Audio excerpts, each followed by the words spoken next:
here on this planet, and that the Earth, the Gaia, the mother, is definitely the one in charge. But with that being said, I'm going to bring Laura back to the show. Laura, are you there? Yep. Hey there. Did I say that okay? Yeah, definitely. We always have a great time talking.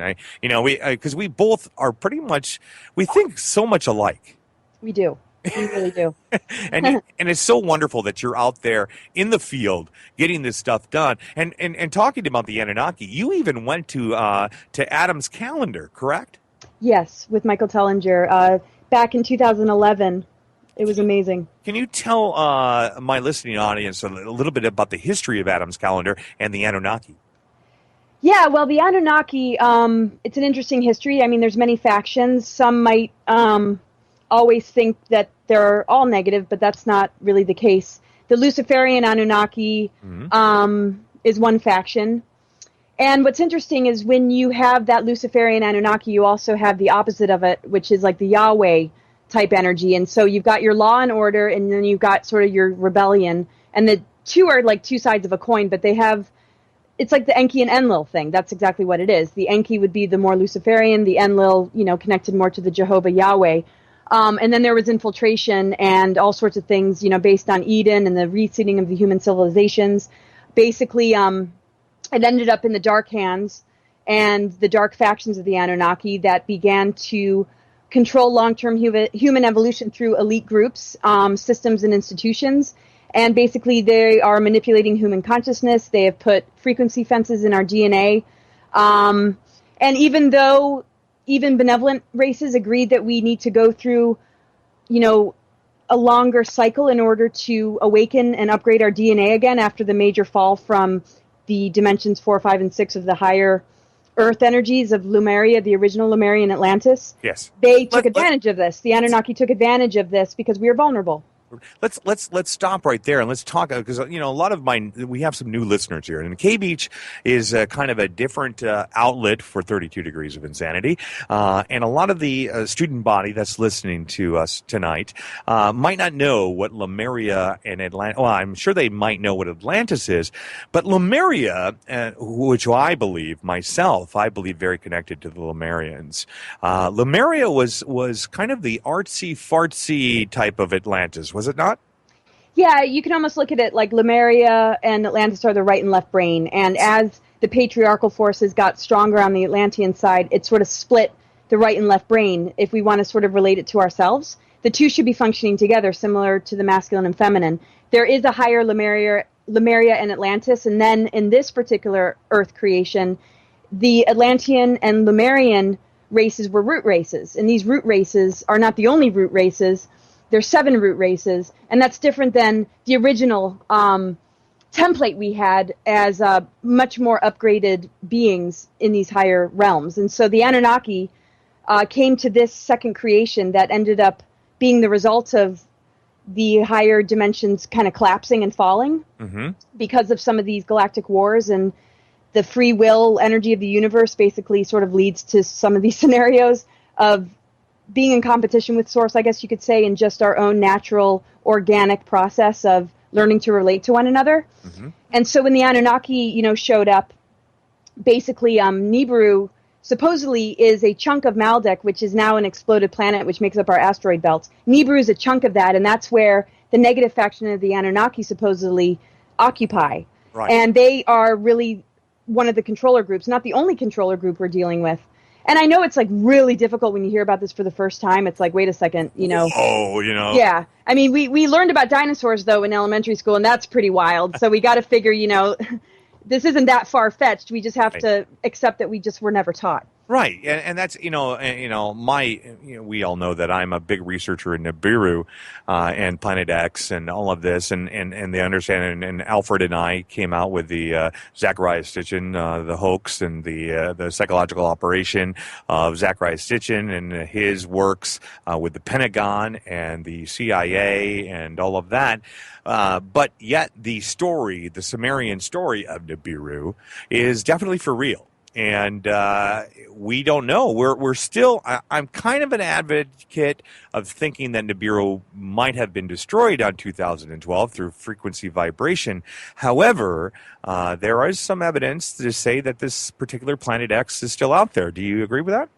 Well, I'm kind of where you are. I'm a little bit on the fence. I try and study as much as possible. I'm so glad you and Alfred did that and called out a lot of those deceptions. Mm-hmm. I still keep a very open mind to a lot of the information I put out there because that's really the only thing we can do because it's trying to put the pieces together with a lot of distortions out there already. But I really feel that on some level, Nibiru's been majorly compromised. Yeah. It's either been blown apart and it's not what it was, or it's not even there at all. Well, here's the thing, and I came out with back on Truth Frequency back in 2012 when December 21st came around for the end of the Mayan calendar. I said, because there was a big object coming through Soho, we saw it in the end of November. It was a very large object coming through in Soho. If you're not familiar with what Soho is, that's the Jet Propulsion Laboratory. They have these satellites that are circling the sun. And I was looking at this, and I was doing a video, and I said, you know what? From all of the experience and all of the things that we had done, we were able to track other things. And I said, I guarantee you, this thing is going to show up in about 21 days. And then, weirdly enough, on December 21st, this particular explosion happened over San Francisco, over the Sacramento Bay Area. And I looked at this thing, and it looked like, remember the Alderaan destroyed, in the movie Star Wars?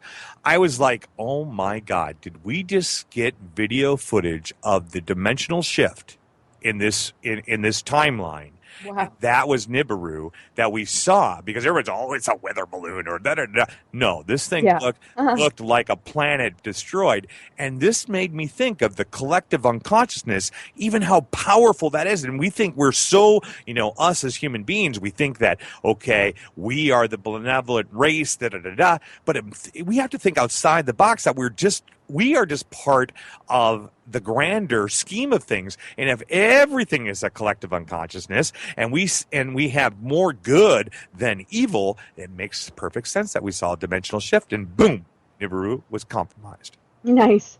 That's, and I try to believe that, because I don't want this negative energy. And Alfred and I talk about this positive timeline, and we've been talking about this positive timeline since 2007.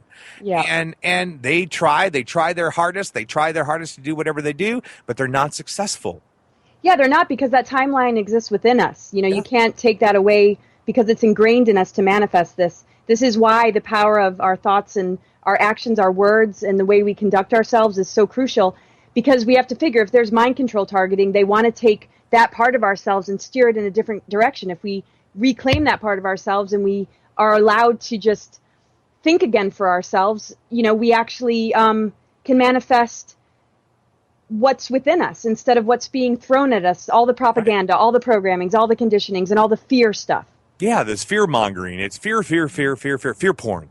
And, that's kind of been the underlining statement of 32 Degrees from Insanity from the very get-go. When I first saw Alfred on top of Mount Adams, and he said, in 2007, he said, we are heading down this positive timeline. We just need to wake others up to agree with that, and we'll be good. David and Ben Fulford, they definitely have talked about, the destruction of the reptilians and all of that. I'm on the fence a little bit about that whole thing, but these are, and I'm talking about David Wilcock, and of course Carrie Cassidy of Project Camelot has brought forth some interesting information, I think we, as a group, and I don't know if you want to call us truth seekers or the truth movement or investigators into this, but I think it's through our work. We have helped a lot of people raise this vibration up to where we're at right now. And you know what? I think I think the source really made sure that we were able to do these things. Yeah, I definitely feel that. It's almost like, even if for some of us we tried to take on a different path, there were greater forces out there that said, I don't think so. This is what you're here to do. And yeah. I mean, for me, it felt life and death. If I wasn't going to do this, it was like I was going to die. Like my body was going to shut down. So, it's like, this is actually what's keeping me alive. And, I have no fear about death. and that's why it's easy to dismiss the fear. It's a great tool, though, to catalyze what really is benefiting us, what we have within us that can counteract it. So that awareness is important, but not owning it, not letting it take away what is our God-given right to express and to manifest. And it's amazing. And so we just have to get as many on board as possible. And the thing is, unity is diversity in harmony. You know, we all have different expressions, but there is a common thread there which connects us all on a spirit level. And we're, you know, a web of life within ourselves on a soul level. This is why so many synchronicities bring us all together, and we're all sharing such a similar message. Well, it's awesome. I said something, and you know, the Christian Bible talks about the rapture, and I believe, this is my belief, I believe that the rapture is, you know, it talks about people getting caught up. I think we're being raptured together right now. That these, you know, that the source wants to bring us all together so that we can create this positiveness, this utopia here, or heaven on earth. Absolutely. I mean, ascension isn't about floating away. I mean, the core of this planet is a 13-dimensional core. This is an ascension planet. It's a multidimensional planet. And it's us that needs to wake up to this so that we can experience her higher, more expansive energies, which are available. But we can't do that if we're limited and we allow ourselves to stay shut down and just connected to this artificial matrix, which is designed to do that. Mm-hmm. I totally agree. We are the rapture. I mean, we can feel the energy when connections are positive and harmonious. It feels like bliss in the body. There's joy. There's happiness. Yeah. When there's conflict and when there's ego battles, it gets constricting. It gets painful. So, I mean, we can tell what energy works and what doesn't. We just have to be committed to the path that helps us to expand, feel healthy, feel blissful, and feel positive, and to not judge our experiences so much, because life gives us exactly what we need to stay on track, whether it's something like of a crisis or something dramatic to something that feels like it's going our way. It all is there to serve us. We're just so used to having judgments about it based on what the expectations of society have presented to us and how our parents were. Right. And we got to just accept that we're getting exactly what we need. And I'm so glad you said that. I say this to all my family members, everybody. I say, you know what? You might not have everything that you want, but God gives you everything that you need. Yeah.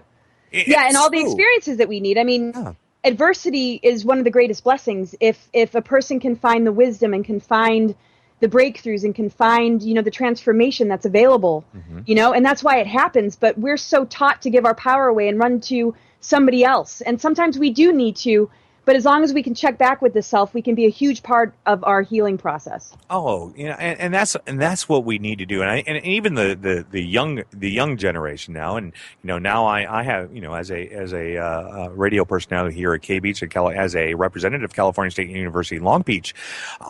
You know, I want that, you know, these younger students to understand that there is a positive future ahead of us, and don't let things get you down.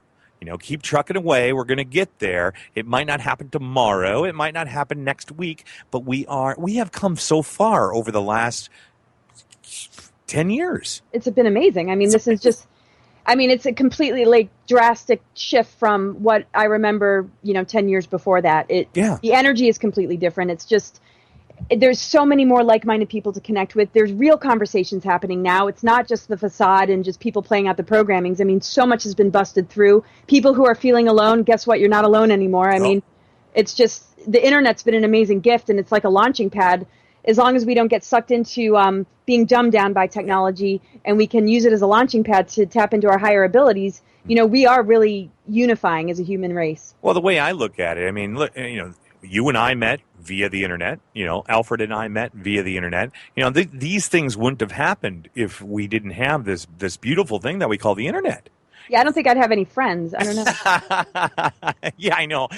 Sometimes I'm like, do I have a virtual family? What's going on here? You know, because you and I have never met in person, but yet I feel you're like my sister. Oh, I know. Like, you couldn't be more familiar, and I couldn't be more comfortable being on this show. So, you know, and we always have fun. And you've been with me for we're working on now almost 3 years. Yeah, that you and I have been doing shows together, and you know, and we had Leo Zagami on last week, and that was, you know, Leo. I don't know if I told you or if you knew, but Leo Zagami moved down here to Long Beach for a while, and oh wow, he got married. here. And the reason why they came to Long Beach was I get this call from his fiance in Italy saying, Donnie, we're thinking about coming to the United States. Where would be a good place to live? And I'm like, well, duh, Long Beach, I'm here. So they ended up moving down here, and they were here for like almost 4 months, and it was just phenomenal.